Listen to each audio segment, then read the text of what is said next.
dalam kitab Hawashi Syarwani ala Tuhfal Muhtaj. Hawashi Syarwani itu kitabnya Al-Imam Syarwani. Tuhfal Muhtaj itu kitabnya Al-Imam Ibnu Hajar Al-Haytami, yang dimana Tuhfal Muhtaj adalah syarah daripada kitab Minhajut Thalibin Al-Imam Nawawi. Jadi kalau ente orang belajar fikih, ada namanya matan, ada namanya syarah, ada namanya hawashi. Matan itu isi, syarah itu penjelasan daripada matan, hawashi penjelasan lebih rinci daripada syarah. Jadi matan diberi syarah, syarah diberi hawashi. Matannya itu Minhajut Thalibin Imam Nawawi, disyarahkan oleh Imam Ibnu Hajar Al-Haytami, yaitu Tuhfal Muhtaj, syarah Minhaj. Tuhfal Muhtaj kemudian dijelaskan lagi oleh Al-Imam Syarwani yang diberi nama Hawashi Syarwani. Dalam kitab Hawashi Syarwani dijelaskan bahwasanya inna afdhalal layali, sesungguhnya paling mulianya malam itu, paling utamanya malam itu, yaitu malam kelahiran baginda Nabi besar Muhammad. Setelah malam kelahiran Nabi baru malam Lailatul Qadar. Setelah malam Lailatul Qadar baru malam Isra. Setelah malam Isra setelah malam Lailatul Qadar malam Jumat. Setelah malam Jumat baru malam Isra. Kenapa malam kelahiran Nabi menjadi malam yang paling mulia? Kenapa malam kelahiran Nabi menjadi malam yang paling agung? As-Sayyid Al-Habib Muhammad bin Alwi Al-Maliki, beliau mengutip perkataan daripada Al-Imam Haramain Sayyid Amin Qutbi. Beliau berkata, Sayyid Amin Qutbi berkata, ya Lailatul Itsnin, madza safahat, wahai malam Senin, apa yang telah menyapamu? Wahai malam Senin, apa yang telah menyapamu? Kau begitu mulia, kau begitu agung, engkau begitu wangi, wahai malam Senin. Berawal hari-hari yang mulia dalam Islam, semua berawal darimu. Adanya Idul Fitri, adanya Idul Adha, adanya Ramadan, adanya Rajab, adanya Fathul Makkah, adanya kemenangan Perang Badar, adanya Lailatul Qadar, adanya hari Jumat, adanya malam Jumat, adanya 10 Muharram, semua berawal darimu wahai malam Senin. Kenapa? Karena pada malam Senin itu lahir baginda Nabi besar Muhammad sallallahu alaihi wasallam, sehingga malam kelahiran Nabi menjadi malam yang paling mulia di muka bumi. Kenapa? Karena kalau tidak ada kelahiran Nabi, tidak akan ada Idul Fitri, tidak akan ada Idul Adha, tidak akan ada iman, tidak akan ada Islam. Makanya sampai begitu Allah memuliakan kelahiran Nabi Muhammad, karena begitu Allah ini memuliakan kelahiran Nabi, sampai-sampai orang yang meninggal dalam keadaan kafir, akan tetapi karena dia gembira dengan kelahiran Nabi, Allah ringankan azabnya dalam neraka. Dalam kitab Tafsir Bidayah wa Nihayah, Al-Imam Ibnu Katsir beliau meriwayatkan bahwasanya Sayyidina Abbas bin Abdul Muthalib pernah bermimpi berjumpa dengan Abu Lahab. Dalam mimpinya Sayyidina Abbas bin Abdul Muthalib bermimpi Abu Lahab sedang disiksa dalam neraka. Akan tetapi setiap hari Senin, azab dan siksanya Abu Lahab dihentikan dan Allah gantikan dengan rahmat. Dari jari-jari Abu Lahab itu bisa keluar air, sehingga dia bisa minum dari air tersebut. Maka Sayyidina Abbas pun bertanya, wahai Abu Lahab, kenapa setiap hari Senin Allah angkat azab dan siksamu? Dari jari-jarimu bisa keluar air, kenapa hanya di hari Senin, tidak di hari-hari yang lain? Apa kata Abu Lahab? Iya, karena dulu ketika Muhammad lahir, aku bergembira dengan lahirnya Muhammad. Aku memiliki budak yang bernama Suwaibah. Suwaibah datang kepadaku memberi kabar tentang lahirnya Muhammad. Aku gembira sehingga aku bebaskan Suwaibah. Aku bebaskan dia dari budak. Nah, karena aku membebaskan Suwaibah, karena kegembiraanku dengan lahirnya Muhammad, karena aku gembira sesaat dengan lahirnya Muhammad, maka dari itu setiap hari Senin Allah angkat azab dan siksaku. Itu Abu Lahab. Setiap hari Senin Allah angkat azab dan siksanya hanya karena bergembira sesaat dengan lahirnya Al-Mustafa. Maka bagaimana dengan saya dan kalian kalau kita bergembira seumur hidup kita dengan lahirnya baginda Nabi besar Muhammad? Oleh karena itu, saudara-saudara, kita duduk di sini memuliakan kelahiran Nabi, mengagungkan kelahiran Nabi.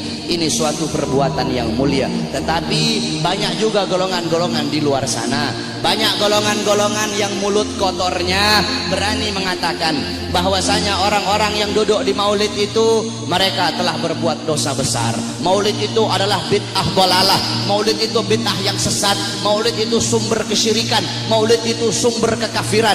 Banyak golongan-golongan di luar sana yang berkata seperti itu. Ini golongan-golongan yang bodoh, golongan-golongan yang goblok, golongan-golongan yang dungu, tidak ngerti kaidah fikih, tidak ngerti takhrij hadis, tidak ngerti mustalah hadis. Baru belajar beberapa tahun di Arab Saudi, pulang baru punya jenggot 8 lembar 9 lembar, sudah berani menyesat-nyesatkan orang yang duduk di majelis maulidnya Nabi Muhammad sallallahu alaihi wasallam. Saudara-saudara, kalau kita mau lihat bid'ahnya, luarnya ya bid'ah, luarnya bid'ah, luarnya covernya bid'ah, covernya ini sesuatu yang baru, tetapi intisari, lubabnya, intisari yang ada dalam peringatan maulid ini bukanlah sesuatu yang bid'ah. Tadi di maulid, tadi dibacakan Quran. Apakah membaca Quran sesuatu yang bid'ah?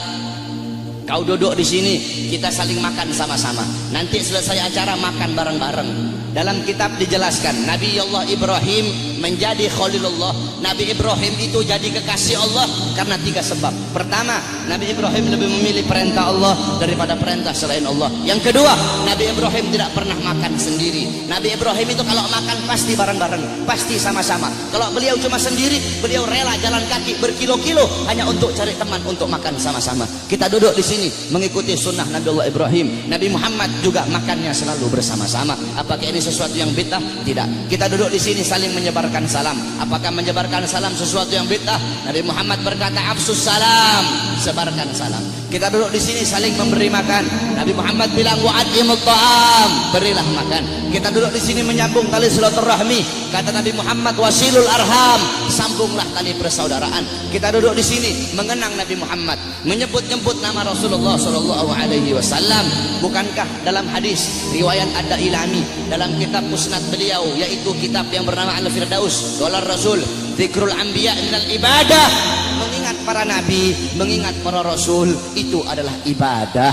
Dzikrul sholihin minal kafarah, dzikrul maut minas sadaqah, wa dzikrul kubur yuqarribukum minal jannah. Kata Nabi Muhammad, mengingat para nabi, mengingat para rasul, menyebut-nyebut nama mereka itu adalah ibadah.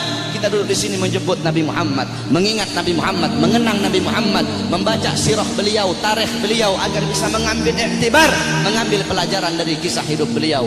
Apakah ini sesuatu yang bid'ah? Tidak. Kita duduk di sini bersolawat kepada Nabi Muhammad. Bukankah Allah berkata, "Innallaha wa malaikatahu yusholluna 'alan nabi ya ayyuhalladzina amanu shollu 'alaihi wa sallimu taslima." Apakah salawat sesuatu yang bid'ah? Tidak. Kita duduk di sini menuntut ilmu. Saya dan kalian duduk di sini untuk menuntut ilmunya Allah. Menuntut ilmu fardhatun. Menuntut ilmu hukumnya sangat-sangat wajib. Dalam kaidah dijelaskan, amrun bi syai' amrun bi wasailihi. Perintah terhadap sesuatu, maka perintah juga terhadap sarana atau prasyarat bagi orang-orang untuk melakukan sesuatu yang diperintahkan tersebut. Kalau seumpama naik ke atas ini wajib, maka yang mendorong kita untuk naik ke atas itu pun hukumnya wajib. Naik ke atas hukumnya wajib. Yang dorong ente naik ke atas apa? Tangga, maka tangga juga hukumnya wajib. Kalau ente naik ke atas hukumnya sunnah, maka tangga juga hukumnya jadi sunnah. Saudara-saudara, beli baju, membeli baju hukumnya apa? Mubah. Beli baju hukumnya mubah. Menutup aurat hukumnya wajib. Menutup aurat hukumnya wajib. Kamu sedang keluar dari rumah, tiba-tiba bajumu lepas, bajumu sobek atau bajumu lepas, kelihatan kamu punya aurat, kelihatan kamu punya aurat. Membeli baju hukumnya mubah, tapi ketika itu berubah menjadi wajib. Kenapa? Karena baju salah satunya yang menjadi syarat bagimu untuk bisa tutup kau punya aurat, sedangkan nutup aurat hukumnya wajib.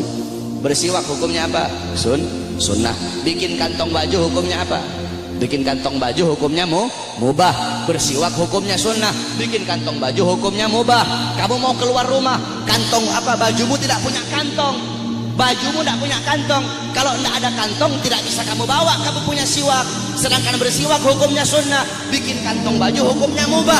Ketika itu berubah, bikin kantong baju hukumnya jadi sunnah. Kenapa? Karena kantong baju yang jadi syarat bagimu untuk bisa bawa kau punya siwak. Nah, menuntut ilmu hukumnya wajib, saudara-saudara. Maka ketika maulid menjadikan dirimu, mendorong dirimu untuk menuntut ilmu, maka ketika itu maulid pun hukumnya berubah menjadi wajib. Kalau maulid mendorong engkau untuk sedekah, sedekah hukumnya sunnah, maka maulid juga hukumnya menjadi sunnah. Bersalawat hukumnya sunnah, maka ketika itu maulid mendorong kau untuk bersalawat, maka maulid juga hukumnya menjadi sunnah. Oleh karena itu nanti wasiat saya, kalau nanti ada yang nanya kepada kalian semua, kenapa kamu merayakan maulid Nabi Muhammad? Jawab, saya merayakan maulid Nabi untuk memuliakan dan mengagungkan kelahiran Nabi. Siapa yang suruh memuliakan kelahiran Nabi? Siapa yang suruh mengagungkan kelahiran Nabi? Yang suruh adalah Allah. Ayat tadi itu, qul bi fadlillah wa bi rahmati fabidzalika falyafrahu. Katakanlah dengan anugerah dan rahmat Allah, dengan rahmat itu fayafrahu, gembira kalian, senanglah kalian dengan adanya karunia dan rahmat Allah Subhanahu wa taala. Saudara-saudara, ada beberapa ibadah yang sengaja dikaitkan dengan sejarah. Contohnya haji. Haji itu ibadah wajib, sengaja dikaitkan dengan sejarah Nabi Allah Ibrahim, mulai dari wukuf, tawaf, sa'i, melempar jumrah, sehingga ibadah haji menjadi ibadah wajib. Berpuasa pada tanggal 10 Muharram. Berpuasa pada tanggal 10 Muharram itu sengaja dikaitkan dengan sejarah Nabi Musa alaihi salam. Ketika Rasulullah nanya sama Yahudi Madinah, kenapa kalian berpuasa pada tanggal 10 Muharram? Kata Yahudi Madinah, karena kami bersyukur atas selamatnya Nabi Musa dari kejaran tentara Fir'aun. Apa kata Rasulullah? Nahnu ahaqqu bi Musa minkum. Kami lebih berhak atas Musa daripada kalian. Rasul pun memerintahkan para sahabat untuk berpuasa pada tanggal 10 Muharram, sehingga berpuasa pada 10 Muharram menjadi ibadah sunnah. Saudara-saudara, para ulama mengatakan, jikalau perhatikan kata-kata ini, jikalau berpuasa pada tanggal 10 Muharram menjadi ibadah sunnah karena bersyukur atas selamatnya Nabi Musa, maka bagaimana dengan terselamatkan seluruh alam semesta ini berkat adanya Nabi Muhammad? Selamat Nabi Musa, kalian bersyukur dengan berpuasa di tanggal 10 Muharram. Maka bagaimana dengan terselamatkan seluruh alam semesta berkat Nabi Muhammad sallallahu alaihi wasallam. Saudara-saudara, kita ini udah telat. Saya dan kalian udah telat, saudara-saudara. Yang pertama kali memuliakan kelahiran Nabi, yang pertama kali mengagungkan kelahiran Nabi adalah Allah Subhanahu wa taala. Tetapi Allah punya cara lain. Cara Allah tidak sama dengan cara kita. Cara kita memuliakan hari kelahiran Nabi, duduk di sini undang para ulama, para habaib, para kiai, minta nasihat dari beliau-beliau, bersolawat, baca maulid. Itu cara kita. Tapi Allah punya cara sendiri. Bagaimana cara Allah memuliakan kelahiran Nabi? Yang pertama kali memuliakan kelahiran Nabi itu Allah, bukan manusia, bukan malaikat, Allah Subhanahu wa taala. Bagaimana caranya Allah memuliakan kelahiran Nabi? Dalam kitab Qisasul Anbiya dijelaskan. Kita semua tahu Nabi Muhammad lahir pada hari Senin, pada tanggal 12 Rabiul Awal, pada tahun gajah amal fil. Wa summiya ama wiladati amal fil. Dinamakan tahun kelahiran beliau itu tahun gajah. Li'anna malikal Habasyah, karena raja Habasyah mengutus tentara-tentara yang menaiki gajah yang besar. Untuk apa? Lihadmil Ka'bah, untuk merusak Ka'bah, untuk menghancurkan Ka'bah. Tapi Allah punya rencana lain. Allah mengutus burung ababil dari neraka Sijil. Satu ekor burung bawa 2 buah batu, 3 buah batu. 1 batu di mulutnya, 2 batu ditaruh di kakinya. Dengan izin Allah itu burung terbang. Allah perintahkan untuk melemparkan itu batu di atas kepala tentara gajah. Ketika itu batu jatuh di atas kepala tentara gajah, tembus sampai ke kaki. Saudara-saudara, Allah hancurkan pasukan gajah. Kenapa Allah hancurkan pasukan gajah? Ikraman, untuk memuliakan dan mengagungkan kelahiran baginda Nabi besar Muhammad sallallahu alaihi wasallam. Padahal bagi Allah tidak mustahil kalau Allah mau hancurkan pasukan gajah sebelum mereka nyerang, bisa Allah hancurkan. Tapi kenapa Allah hancurkan ketika mereka menyerang Ka'bah? Untuk memuliakan kelahiran dan keagungan, untuk mengagungkan kelahiran baginda Nabi besar Muhammad. Siapa saudara-saudara yang merobohkan istana Romawi? Ketika Nabi Muhammad lahir, istana Romawi roboh. Siapa yang robohkan? Allah. Kenapa Allah robohkan istana Romawi di hari lahirnya Nabi? Padahal tidak mustahil. Kalau Allah mau robohkan sebelum Nabi Muhammad lahir, bisa. Bisa bagi Allah. Allah merobohkan sebelum Nabi Muhammad lahir, bisa. Tapi kenapa Allah robohkan di hari lahirnya Nabi? Ikraman, untuk memuliakan dan mengagungkan kelahiran baginda Nabi besar Muhammad. Siapa yang memadamkan api Majusi, api yang selama ribuan tahun tidak pernah padam? Nabi Muhammad lahir, api Majusi menjadi padam. Siapa yang memadamkan? Allah. Kenapa Allah padamkan api Majusi di hari lahirnya Nabi? Kok tidak di hari-hari sebelumnya?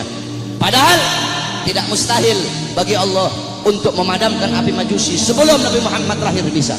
Tapi kenapa di lahirnya hari Nabi Muhammad? Ikraman, untuk memuliakan dan mengagungkan kelahiran Nabi Muhammad. Oleh karena itu Allah saja memuliakan kelahiran Nabi, Allah saja mengagungkan kelahiran Nabi. Maka kita siapa kok tidak memuliakan dan tidak mengagungkan kelahiran baginda Nabi besar Muhammad sallallahu alaihi wasallam.